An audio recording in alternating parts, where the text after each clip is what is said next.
Esta mañana pues nos toca predicar o hablar o enseñar sobre el capítulo 3 de Primera de Tesalonicenses, que es la carta que empezó la iglesia a estudiar. Y hoy pues el tema realmente pues lo tengo ahí como fortalecidos en la fe, un ministerio de gracia en la aflicción. Y te ponen ahí que hay palabras interesantes, que es fortalecido y gracia en la aflicción.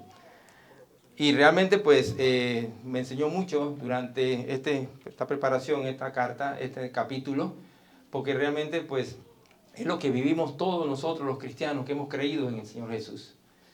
Y Pablo estaba viendo o buscando fortalecer, por decirlo así, a la iglesia de Tesalónica. Así que pues sin más vamos a leer el capítulo completo para dar inicio pues a la enseñanza que Dios tiene para nosotros este día. Dice así la palabra de Dios, Primera de Tesalonicenses, capítulo 3, por lo cual, no pudiendo soportarlo más, pensamos que era mejor quedarnos solo en Atenas. Enviamos a Timoteo, nuestro hermano y colaborador de Dios en el Evangelio de Cristo, para fortalecerlos y alentarlos respecto a la fe de ustedes, a fin de que nadie se inquiete por causa de estas aflicciones, porque ustedes mismos saben que para esto hemos sido destinados. Porque en verdad, cuando estábamos con ustedes, les predecíamos que íbamos a sufrir aflicción y así ha acontecido, como saben. Por eso también yo, cuando ya no pude soportar más, envié a Timoteo para informarme de su fe, por temor a que el tentador lo hubiera tentado y que nuestro trabajo hubiera sido en vano. Pero ahora Timoteo ha regresado de ustedes a nosotros y nos ha traído buenas noticias de su fe y amor, y de que siempre tienen buen recuerdo de nosotros, anhelando vernos, como también nosotros a ustedes. Por eso, hermano, en toda nuestra necesidad de aflicción fuimos consolados respecto a ustedes por medio de su fe, porque ahora sí que vivimos si ustedes están firmes en el Señor. Pues, ¿qué acción de gracia podemos dar a Dios por ustedes? Por todo el gozo con que nos regocijamos delante de nuestro Dios a causa de ustedes, según oramos intensamente, de noche y de día, que podamos ver el rostro de ustedes y que completemos lo que falta a su fe. Ahora, pues, que el mismo Dios y Padre nuestro y Jesús nuestro Señor dirijan nuestro camino a ustedes, que el Señor los haga crecer y abundar en amor, unos para con otros, y para con todos, como también nosotros lo hacemos para con ustedes, a fin de que Él afirme sus corazones irreprensibles en santidad delante de nuestro Dios y Padre, en la venida de nuestro Señor Jesús con todos sus santos. Soberano Dios, te damos gracias en esta mañana por este momento tan especial. Gracias, Señor, porque tu palabra ha sido leída. Sabemos que tu palabra no vuelve a ti vacía. Gracias, Señor, porque es la que nos lleva y nos confirma nuestra fe. Espero, Padre, que esta iglesia todos podamos tener siempre presente tu palabra. Que sea esa luz en nuestro camino todos los días. Para así fortalecer nuestra fe en lo que hemos creído en ti, Señor. Gracias por todo. Bendice tu palabra. En el nombre de Jesús. Amén. Cuando nosotros empezamos a estudiar Primera de Tesalonicenses, nos da la impresión de que realmente Pablo no estaba en su corazón, por decirlo así, ir a Tesalónica. Él fue por una situación del macedonio, que ahora más adelante lo vemos. Pero quiero empezar con algo que escribió Richard Ramsey en su libro Orientaciones para Líderes. Él dice que cuando él llegó a Chile, él era pues gringo y se fue para Chile a ser misionero allá, él llega a su nueva casa y planta un jardín. Pero se dio cuenta, y en su vida, se dio cuenta que una iglesia también era así, plantando algo. Y era similar a un jardín. Entonces él quiso ver y probar alguna tierra, mezcló algunos abonos, hizo una siembra, consiguió semillas, y regó las plantas. Él esperaba ver fruto y 3 veces trató de sacar flores de su jardín y el resultado fue el mismo. Todas las plantas se le morían. Pero él finalmente no sabía por qué. Finalmente él habla con un experto sobre jardín y este experto se da cuenta, y él escribe eso en su libro, se da cuenta de que él estaba alrededor de muchos árboles y por lo tanto la humedad estaba haciendo que las plantas no crecieran. Por lo tanto tenía que conseguir semillas que fueran resistentes a la humedad. Fue entonces que él vio resultados, lo que significa que tuvo que poner su esperanza, o por decirlo así, su confianza en un experto. Y Ramsay dice en su libro que cuando uno va a plantar una iglesia, que en este caso fue Pablo hacia Tesalónica, pasa igual. Hay que ver que hay que hacer esfuerzo, hay que romper muchas barreras, hay que conocer mucha gente, hay que meterse, por decirlo así, y ver que tal vez no haya resultado. Hasta que pueda uno poner todo esto en manos de Dios. Y lo que se necesita es reconocer que ese llamado que tuvo Pablo realmente era y tenía que depender de él para obtener los resultados. No iba a ser por su propio esfuerzo, no iba a ser porque él quería que diera resultados. Porque Dios, hermano, es el experto. Amén. Entonces, cuando nosotros vemos esta carta de Primera de Tesalonicenses, tenemos que hacer obligatoriamente un contexto. Ya el hermano Clifford también en la semana pasada hizo algo del contexto. Pero yo quiero que ustedes vean a través del contexto de Hechos que Pablo realmente no quería, hasta cierto punto, no estaba en sus planes, fue ir allá. Y dice, cuando Pablo empieza, por decirlo así, o inicia su segundo viaje misionero, vemos que, eso está en Hechos, realmente, Pablo y Bernabé se separan en ese primer viaje, en ese segundo viaje misionero. Después Timoteo se une a Pablo y a Silas. Luego viene la visión del llamado Macedonio. Y en ese llamado macedonio, que es en Hechos 16, del 6 al 10, en el versículo 10 específicamente quiero compartir con ustedes lo que Pablo dijo en la versión de la traducción actual, que dice así: cuando Pablo vio eso, o sea, lo que dijo el hombre macedonio que viniera acá y que nos ayudara, todos nos preparamos de inmediato para viajar a la región de Macedonia. Todos estábamos seguros de que Dios nos ordenaba ir a ese lugar para anunciar las buenas noticias a la gente que vivía allí. Fue un cambio, por decirlo así, de plan para Pablo. Pero ellos llegan a Filipo, según el contexto histórico de hecho, ellos llegan a Filipo, que es Macedonia, pero esta era la primera ciudad de Macedonia.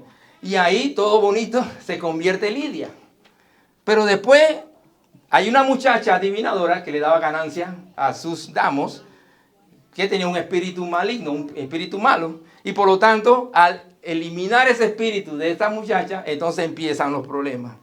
Pablo y Silas, allá en Filipo, son encarcelados.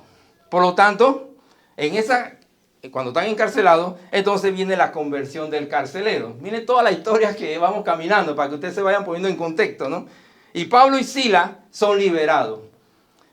Después de eso, entonces, Pablo llega a Tesalónica, que es la segunda ciudad más grande de Macedonia. Primero fueron a Filipo y ahora van a Macedonia.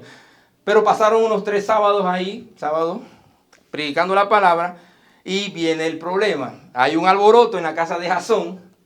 Después Pablo y Silas tienen que ir de ahí, porque los sacaron de ahí. Se van a Berea y son perseguidos en Berea, hasta allá. Después entonces pasa a Atenas, Pablo pasa a Atenas y llega a Corintio. Y entonces Timoteo y Silas llegan a Macedonia, llegan de Macedonia a encontrarse con Pablo.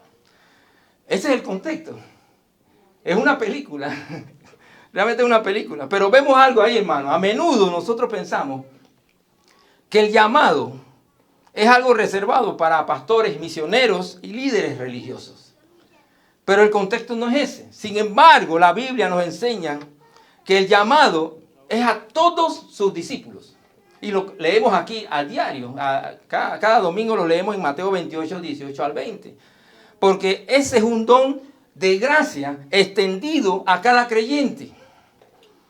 Y por lo tanto este llamado no es una carga pesada, sino una invitación gozosa a participar en el ministerio de la gracia, transformando primero nuestras vidas para entonces ir y presentar el mensaje a las personas que necesitan del Señor. Por eso que cada uno de nosotros puede ser convertido en una persona que lleve un ministerio como Pablo.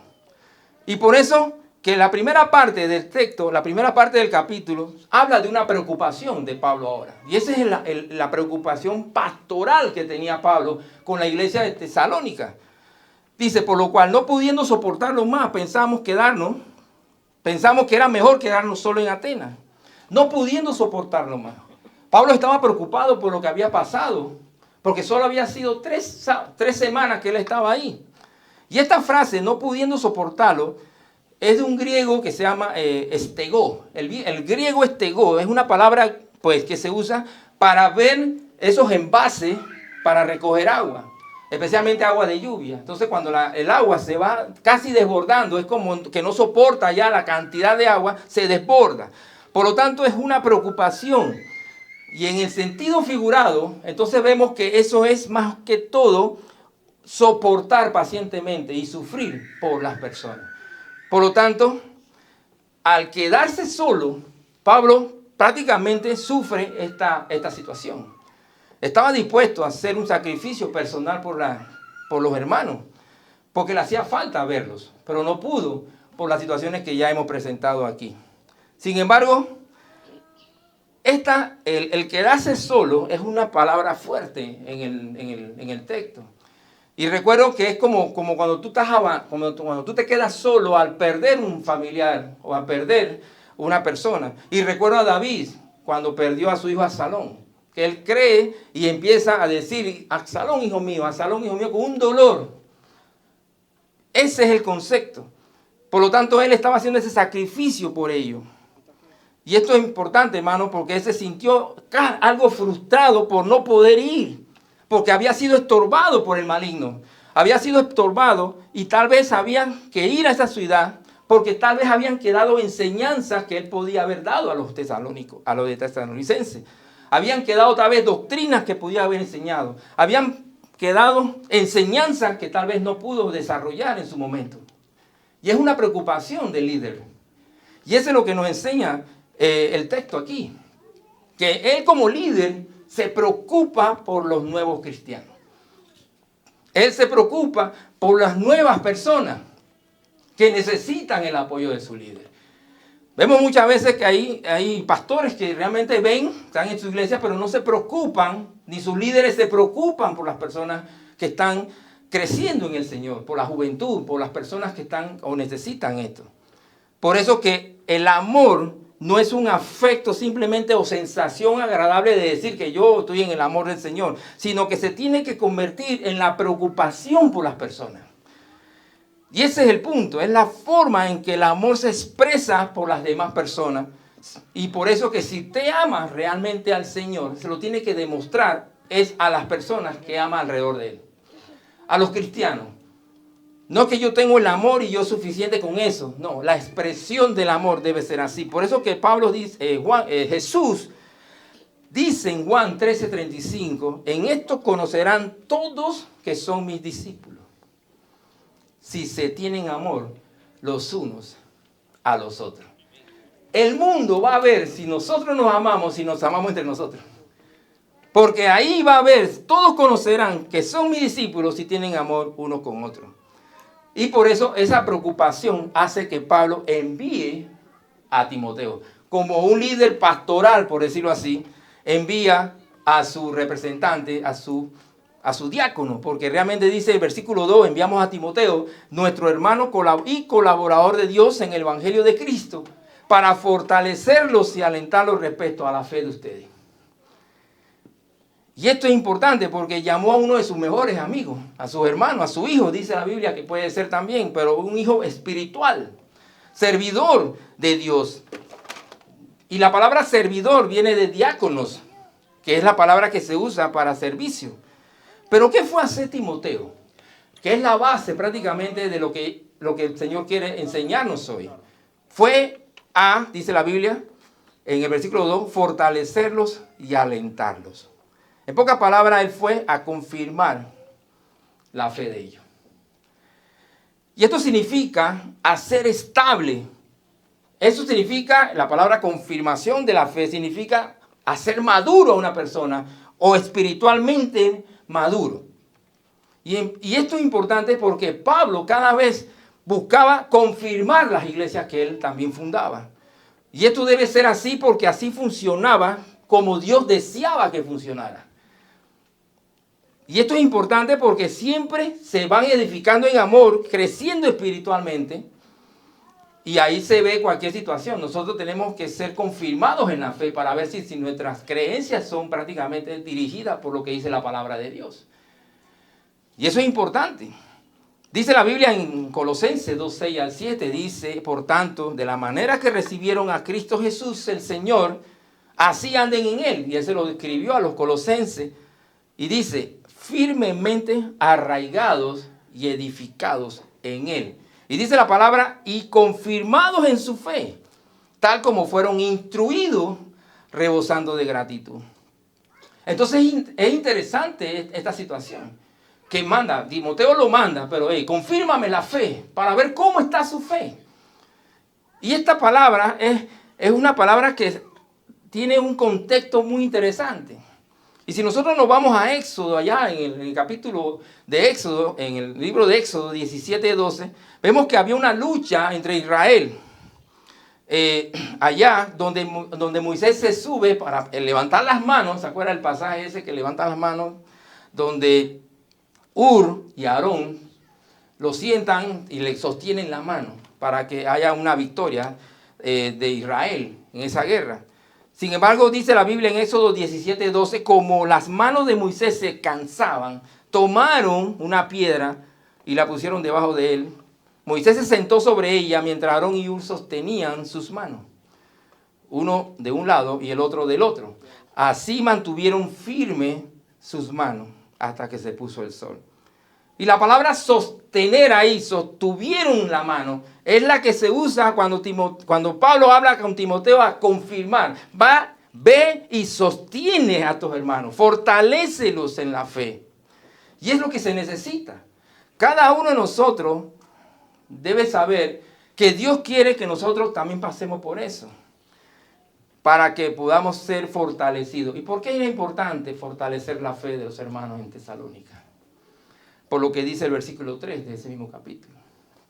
A fin de que nadie se inquiete por causa de estas aflicciones.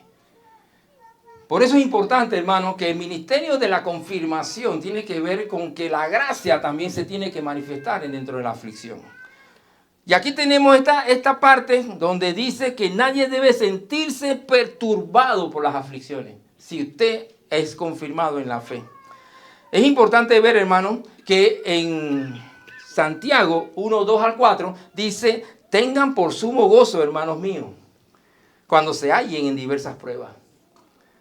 Sabiendo que la prueba de su fe produce paciencia y que la paciencia tenga su perfecto resultado para que sean perfectos y completos sin que nadie le falte. Entonces Pablo necesitaba evitar que fueran inquietados por las aflicciones, porque ustedes mismos saben que para esto hemos sido destinados.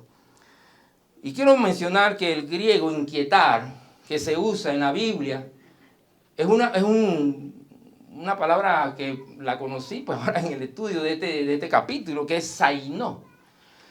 Y la palabra sainó significa cuando un animal, un animal de caza, de estos, unos cachorros, mueven la cola. Es como mover la cola, mover las orejas de un lado para otro, menear la cola. Esa es la palabra sainó, que se usa a inquietar. Y pone en movimiento, ¿qué cosa? El ánimo de los cristianos. Te confunden, te mueven de allá para acá, te adulan, te enredan. Y eso es lo que hace el maligno. Trata de enredarnos moviendo la cola, ¿no?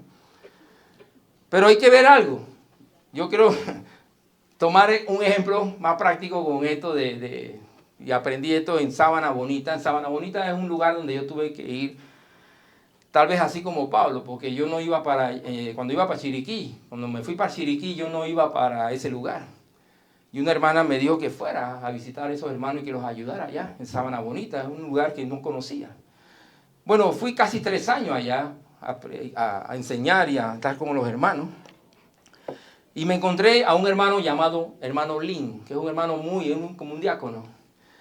Pero una vez me lo encontré con un cuchillo grande. Y yo, ¿qué tú vas a hacer con ese cuchillo? Él me dice a mí que no, esto es para los puercos, para poder sacrificar los puercos, pero que tú vas a darle un machetazo en la cabeza, ¿cómo lo vas a matar? No, tú vas a ver. Y me llevó. Y amarró el puerco ahí al lado. Y yo, pero ¿cómo vas a hacer? Tú vas a ver. Y agarró una hojita que tenía por ahí, una hojita de un palo, agarró una hoja. Y empezó a hacerle así, a movérsela. Zainó. Y el puerco hizo así. Y cuando hizo así, que estaba así mareado, ¡shac!, lo degolló. Yo dije, ¡oh! Así se mata el puerco acá en Sabana Bonita. Eso es lo que pasa, hermano. El maligno trata de engañarnos y distraernos. Y esto es lo que dice para que nadie se inquiete con las aflicciones. Por eso que las aflicciones constituyen el problema que todos vamos a experimentar. Y es importante, hermano, si usted es un creyente, no va a poder evitar los problemas jamás mientras esté en esta tierra. El hecho es que usted tendrá problemas después inclusive de haberse convertido al Señor. El Señor nunca ha prometido que evitaríamos pasar por las tormentas. Él no dijo que no van a tener tormenta. ¿Dónde estaba Jesús cuando fue en el barco con los discípulos y el agua se turbió y las olas se levantaron? Él iba con ellos. Nunca se hundieron, pero iban con ellos. Eso es importante porque Él irá con nosotros a través de las tempestades, hermano. Y es lo que está Pablo diciendo y reforzó Timoteo cuando dice la Biblia en 2 de Timoteo 3:12, todos los que quieren vivir piadosamente en Cristo Jesús sufrirán persecución. Todos los que quieren vivir piadosamente. El cristiano que quiere vivir bien va a recibir persecución. Y es un momento para preocuparse, hermano, cuando no hayan nubes. Es un momento de preocupación cuando no haya ondas en el mar. Es un momento de preocupación cuando no transcurre nada raro alrededor de nosotros y tenemos vida en el cristianismo o estamos muy contentos. Algo está pasando. Porque el cristiano tiene que ser probado. Y va a pasar por prueba. Tendríamos que entonces que interrogarnos nosotros cómo está nuestra vida espiritual si no pasa nada. Y la vida ha enseñado cosas diferentes en el cristianismo. Porque se ha dicho y se está hablando por ahí de que muchas veces la persona que tiene problemas no tiene fe. Y la que tiene problemas feos es porque le falta la fe, pero el que no tiene problemas es porque tiene fe. O sea que es la bendita o lo que hay de la prosperidad. ¿Tratan de qué? De que no, tú no debes tener problemas. Y es lo que pasó con Job, ¿se acuerdan? Job por su fe sufrió. Y sus amigos le decían, pero confiesa lo que tú estás haciendo. Confiesa al Señor lo que está pasando. Pero él no tenía nada. Estaban tratando de sacarle a Job que él estaba cometiendo un pecado. Porque estaba en problemas. O porque le estaban picando los brazos. Porque había perdido su familia. ¿Y qué pasó? Dios le dio la razón. Aunque Dios nunca le explicó por qué le hizo eso. Porque Dios no tiene que darle explicación a nadie de nuestros problemas, hermano. Usted tiene que creer, simplemente fortalecer su vida en los problemas, porque son los problemas los que nos va a llevar a ver la fe como crecimiento espiritual en nuestra vida. Y dice la Biblia en el versículo 4, porque en verdad cuando estábamos con ustedes, le predecíamos que íbamos a sufrir por aflicción. Y así ha acontecido. Las pruebas tienen un propósito, hermano. Tienen un propósito de acercarnos más a Dios. Ellas promueven en nosotros el ser cada vez más santo en el proceso de desarrollo de una vida cristiana. Si no hay pruebas, no sabemos si realmente nuestra fe está viva, hermano. Y dice por eso, el versículo 5, ya no pude soportar más y envié para informarme de su fe, por temor a que el tentador lo hubiera tentado en nuestro trabajo y que nuestro trabajo hubiera sido en vano. Él como apóstol envía para poder recibir informe de vuestra fe. Las 5 veces que se menciona fe en ese capítulo, que es la palabra que más repite, y la segunda palabra que más se repite son aflicciones. Miren la comparación. Fe por un lado y aflicciones por otro lado. ¿Y dónde está en el medio? ¿Qué está en el medio? La gracia de Dios. La palabra griega que se usa en las 5 veces es pisti. Y eso es fidelidad, eso es confianza, eso es creencia, eso es convicción, eso es buena fe, eso es garantía y compromiso. Todo eso es pisti. ¿Cómo está nuestra fe, hermano? Que es la pregunta del millón. ¿Cómo está nuestra fe ahora mismo? Porque el Señor en la parábola del sembrador salió a sembrar. Y la semilla cayó en diferentes lugares. Y hay lugares donde cayó la semilla que por la situación de las raíces, no soltó raíces. Dice la Biblia que muchas personas al ver los problemas se secan. No tienen fruto. Y muchas veces pasa eso, hermano. Podemos vivir una vida cristiana, pero que no haya problemas. Que no haya situaciones difíciles. Si nuestra fe es muy pequeña, hermano, quiero decirle que nuestro servicio al Señor será débil también. Y será limitado. Y fácilmente seremos movidos por un viento de doctrina diferente. Por eso es importante que nosotros analicemos cómo está nuestra fe ante el Señor. Cómo está nuestra vida ante Él. Le estoy agradando con lo que estoy haciendo en mi vida. Le estoy dando gracias, estoy orando. Estoy tratando de servirle y entregar mi corazón y poner mi corazón en sus manos. Lo estamos haciendo. Si es así, nuestra fe va a crecer y eso va a traer como consecuencia una vida de victoria, una vida agradable ante los ojos de Dios y no seremos movidos por cualquier viento de doctrina. Por eso es importante que la fe sea aprobada. Otro propósito para las aflicciones en nuestra vida como cristianos es comprobar si es auténtica nuestras creencias. Si es auténtica o no. Mucha gente no le gusta pasar problemas. Nadie. Pero la aflicción es un fuego que prueba la autenticidad de nuestro oro, por decirlo así. Nuestro envase, nuestro oro, para ver si verdaderamente pasa el calor de la prueba. Y un factor que revelará realmente la autenticidad de la fe es la capacidad de soportar estas aflicciones por medio de la fe en Dios. El versículo, yo encontré un artículo, quiero compartir con ustedes también. Lo compartí con mi grupo de vida cristiana esta semana que pasó. Y dice que la fe será puesta a prueba. Esta es un hecho que debemos esperar todos. En ocasiones la fe del creyente será puesta a prueba por el mundo que le rodea, quizá por una oposición frontal que le lleve incluso a sufrir persecución física. O por el contrario, por medio de la seducción, los halagos. Ahí no. Otras veces la prueba se manifestará por otras cosas que Dios permite que pasen en nuestras vidas. Una enfermedad, la pérdida de un trabajo, la muerte de un ser querido. Aunque no sepamos cómo vendrá, podemos estar seguros de que la prueba vendrá, aunque usted no lo pida. Pero cuando en todas las cosas que acontecen en nuestra vida, Dios tiene un propósito para ella. Y Dios quiere saber si usted realmente cree en el Señor y por eso manda esto. Ahora Timoteo regresó. Y lo importante aquí, en el versículo 6, que nos ha traído buenas noticias de su fe. ¡Qué bueno! Eso es bonito. De su fe y amor, de que siempre tienen buen recuerdo de nosotros. Y esto es lo que cualquier líder quiere ver de su congregación, cualquier líder quiere ver de su iglesia. Recibir buenas noticias. Por eso, hermanos, dice la Biblia en el versículo 7, en todas nuestras necesidades y aflicción fuimos consolados. Es importante, hermano, de que pensemos que nosotros como cristianos también, dice el versículo 8, porque ahora sí que vivimos si ustedes están firmes. Hay una relación de que hay gozo cuando usted ve que la iglesia está creciendo. Y eso es lo que Pablo ve.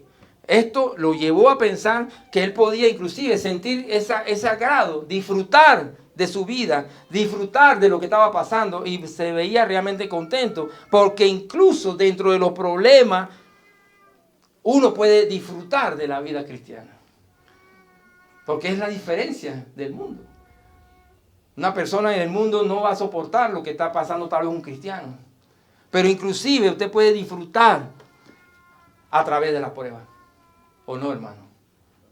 Si es lo que se quiere. En el versículo, en 1 de Pedro, capítulo 4, versículos 12 y 13, dice: amados, no os sorprendáis del fuego de la prueba que os ha sobrevenido, como si alguna cosa extraña aconteciera. Al contrario, gozaos por cuanto soy participante de los padecimientos de Cristo, para que también en la revelación de su gloria os gocéis con gran alegría. Entonces el resultado es que cada creyente realmente puede sentirse contento cuando esté pasando por un problema de aflicción. Y esto significa algo muy importante, que un cristiano nunca pierde. Amén. Nunca. No, por eso que no podemos estar por ahí quejándonos, hermano, porque Dios tiene algo para nosotros, un resultado. Si usted tiene problemas o enfrenta dificultades, esas pruebas van a resultar para su propio bien y puede estar siempre seguro de ello. Va a ser para nuestro bien. Por eso es importante, dice la Biblia en ese mismo versículo, porque ahora sí que vivimos si ustedes están firmes en el Señor.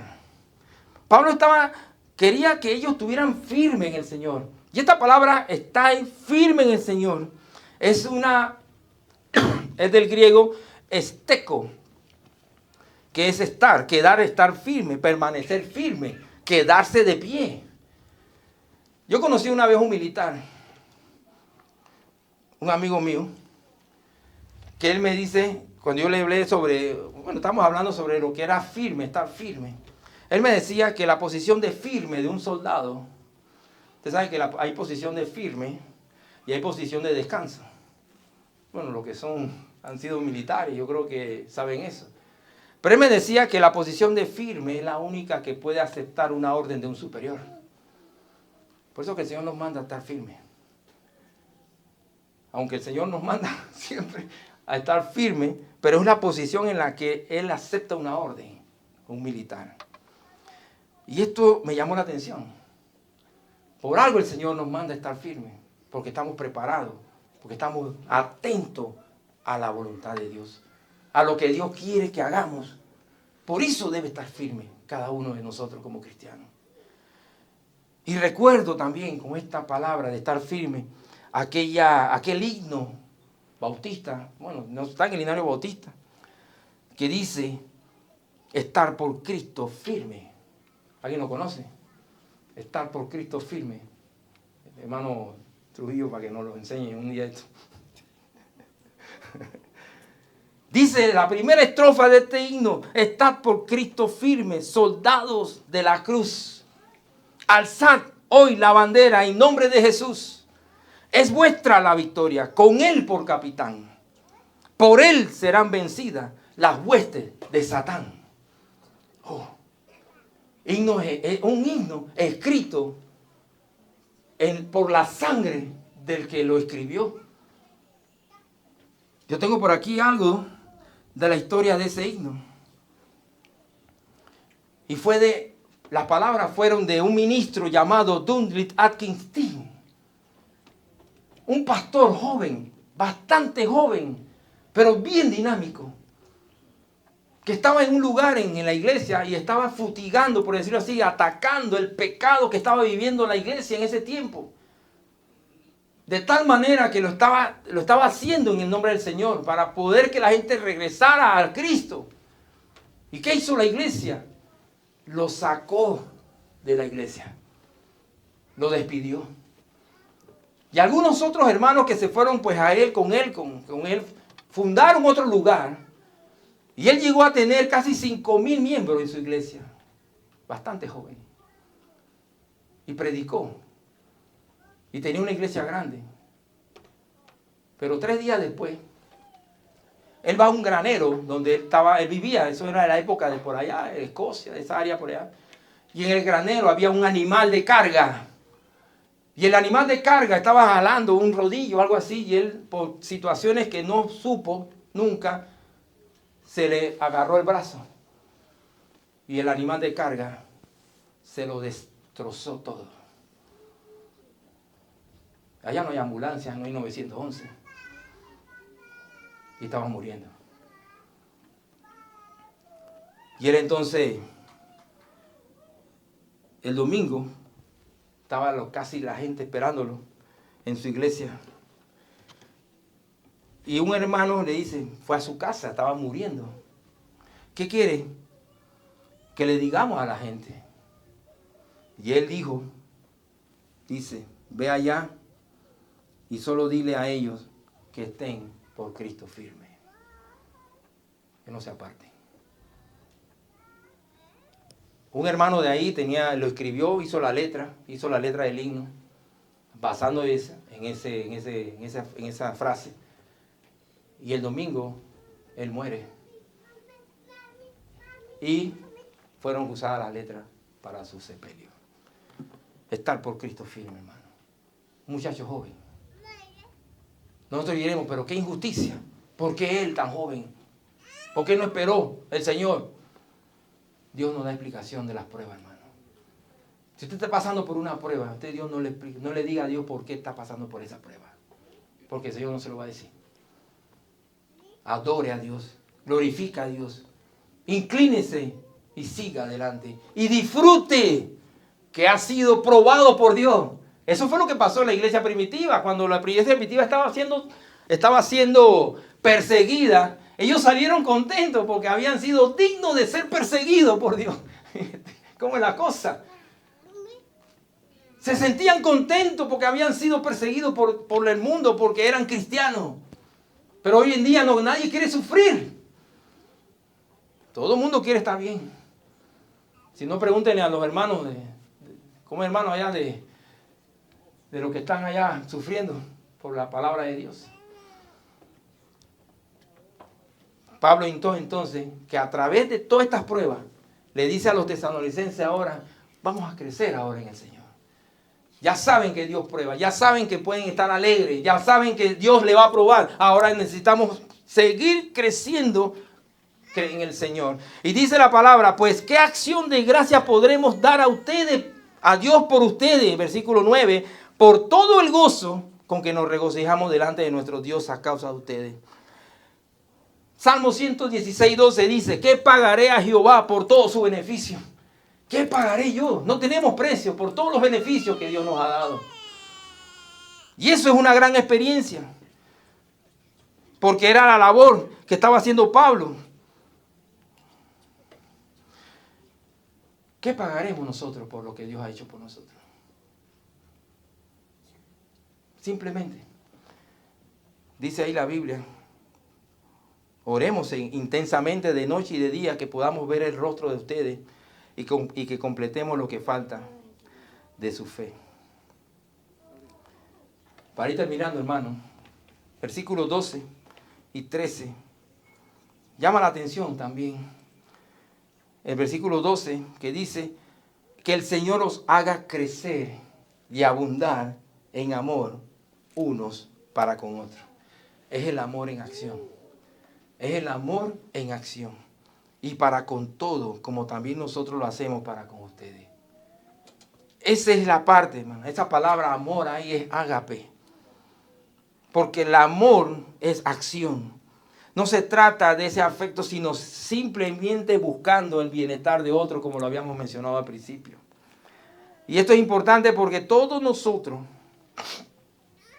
no merecemos todo lo que Dios nos ha dado a nosotros. Nosotros no merecemos lo que tenemos. Sin embargo, Dios nos da bendiciones a diario. Por eso que quiero terminar, hermano, con algunas aplicaciones que debemos tener presentes. La primera es valorar el cuidado espiritual para los cristianos, para los hermanos. Tenemos que valorar ese cuidado espiritual que nos enseña la importancia de velar uno por el otro, el crecimiento espiritual por los demás. El contexto de liderazgo es preocuparse por las demás personas. Esa es una característica de aquellas personas o aquellos líderes de esta iglesia. Deben estar anuentes a preocuparse por los hermanos. No simplemente llegar y que, bueno, sí, yo soy esto, yo soy lo otro, yo voy a hacer esto, yo voy a hacer lo otro. No. Es ver, es preocuparse, es visitar, es estar, es orar. Por eso es la importancia de ese cuidado espiritual, pastoral de la iglesia. La importancia, la otra aplicación es una importancia en la perseverancia, porque van a venir pruebas, hermano. Pablo se alegra al saber que los tesalonicenses se habían mantenido firmes en su fe a pesar de las tribulaciones. Y es lo que Dios quiere con nosotros, esta iglesia. Nos anima a perseverar. Dios nos anima a que podamos ver que la fe que Dios ha puesto en nosotros está creciendo. La fe está creciendo. La otra aplicación es, debemos estar orando continuamente. Esto nos recuerda la importancia, hermano, de la oración constante por las necesidades y el bienestar de nuestra iglesia. Orar. Hoy sentí como algo de tristeza porque hoy no oramos. Estamos aquí temprano. No sé si, pero no oramos. Y debemos tratar de reunirnos a orar. Ojalá la iglesia esté así todos los domingos a las 9:45 para orar. ¿No crees que sería algo bello, hermano? Hermoso. Debemos orar. El fortalecimiento mutuo también ante las pruebas, porque nos ayuda a mantenernos firmes frente a las adversidades. Esa es otra aplicación. ¿Qué fortalecimiento mutuo debemos tener nosotros? Y lo otro es la alegría de ver la fe en acción. La alegría de Pablo fue que recibió noticias sobre la fe y el amor de los tesalonicenses. Y eso nos muestra que hay un gran gozo y aliento de otros viviendo su fe de manera auténtica. Nos alegramos cuando hay hermanos que están inclusive viviendo la fe en acción. Y eso nos recuerda la importancia de reconocer esa vida espiritual que necesitamos. So far from